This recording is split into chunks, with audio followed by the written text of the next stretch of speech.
السلام علیکم دوستوں، کہا جاتا ہے کہ حضرت سلیمان بن داؤد علیہ السلام کے پاس ایک چرواہے کی نگرانی میں کچھ بھیڑیں تھیں۔ ایک دن ایک بھیڑیا آیا اور بولا، مجھے ایک بھیڑ دے دو۔ چرواہے نے حیران ہو کر جواب دیا، یہ بھیڑیں تو حضرت سلیمان علیہ السلام کی ملکیت ہیں، میں تو بس ان کا رکھوالا ہوں۔ بھیڑیا بولا، تو جا کر حضرت سلیمان علیہ السلام سے پوچھ لو، کیا وہ مجھے ایک بھیڑ دینے کی اجازت دیتے ہیں؟ چرواہے نے کہا، مجھے ڈر ہے کہ اگر میں چلا گیا تو تم بھیڑوں پر حملہ کر دو گے۔ بھیڑیا ہنسا اور بولا، جب تک تم واپس نہ آ جاؤ میں خود بھیڑوں کی حفاظت کروں گا۔ اللہ نہ کرے میں خیانت کروں، لیکن اگر میں نے خیانت کی تو میں آخری امت کے کرب قیامت والے ایک آدمی کی طرح بن جاؤں گا۔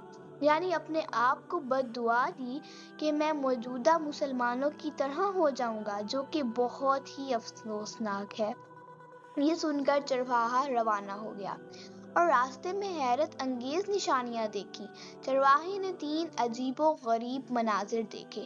پہلی نشانی، اس نے ایک گائے کو اپنی ہی بچی کا دودھ پیتے ہوئے دیکھا۔ حیران ہو کر بولا، سبحان اللہ، میں نے ایسا منظر پہلے کبھی نہیں دیکھا، اس کا کیا مطلب ہو سکتا ہے؟ دوسری نشانی، آگے بڑھا تو ایسے لوگ دیکھے جنہوں نے سیدھے کپڑے پہنے ہوئے تھے، مگر ان کے ہاتھوں میں سونے کی بھری ہوئی تھیلیاں تھیں۔ چرواہے نے سوچا، یہ بڑی عجیب بات ہے، ان کے پاس سونا ہے مگر پھر بھی فقیرانہ نظر آ رہے ہیں۔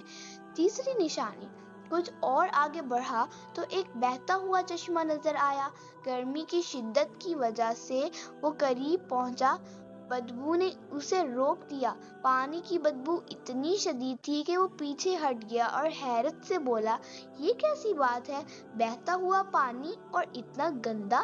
آخر کار حضرت سلیمان علیہ السلام کی حکمت بھری وضاحت اس کے سامنے آئی۔ وہ حضرت سلیمان علیہ السلام کے پاس پہنچا اور بھیڑیے کی درخواست بیان کی۔ حضرت سلیمان علیہ السلام نے فرمایا، ٹھیک ہے، میں نے اسے اجازت دی کہ وہ ایک بھیڑ چن کر کھا لے۔ چرواہے نے عرض کیا، حکم بجا لاتا ہوں، مگر راستے میں جو 3 عجیب و غریب چیزیں میں نے دیکھی ان کی حقیقت بھی جاننا چاہتا ہوں۔ پہلی نشانی کا مطلب، حضرت سلیمان علیہ السلام نے فرمایا، یہ آخری زمانے کی نشانی ہے کہ مائیں اپنی بیٹیوں کو فتنوں میں مبتلا کر دیں گی تاکہ خود فائدہ حاصل کر سکیں۔ دوسری نشانی کا مطلب، یہ لوگ ڈاکو اور چور ہیں، جو مال حرام سے آتا ہے اس میں برکت ختم ہو جاتی ہے۔ آخری زمانے میں حرام کمائی عام ہو جائے گی، قناعت ختم ہو جائے گی اور برکت اٹھا لی جائے گی۔ تیسری نشانی کا مطلب، یہ بھی آخری زمانے کے نام نہاد دیندار لوگ ہیں۔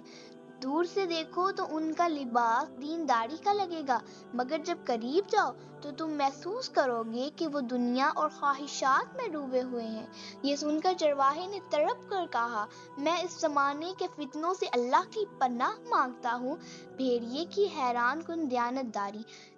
چرواہا جب واپس آیا تو دیکھا کہ بھیڑیا واقعی بھیڑوں کی نگرانی کر رہا ہے۔ اس نے کہا، حضرت سلیمان علیہ السلام نے تمہیں اجازت دی ہے کہ تم کسی بھی بھیڑ کو چن کر کھا سکتے ہو۔ بھیڑیے نے بھیڑوں پر نظر دوڑائی اور ایک کمزور بیمار بھیڑ کو چن لیا۔ چرواہے نے حیرت سے پوچھا، تم نے یہی بھیڑ کیوں چنی؟ بھیڑیا بولا، کیونکہ یہ اپنے رب کے ذکر سے غافل تھی۔ جو اپنے رب کے ذکر سے غافل ہو وہ بہت بڑی آزمائش میں مبتلا ہوتا ہے۔ آپ نے اس ویڈیو سے کیا سیکھا؟ نیچے کمنٹ سیکشن میں اپنا تجربہ ضرور شیئر کریں اور اپنا بہت خیال رکھیں۔ اللہ حافظ۔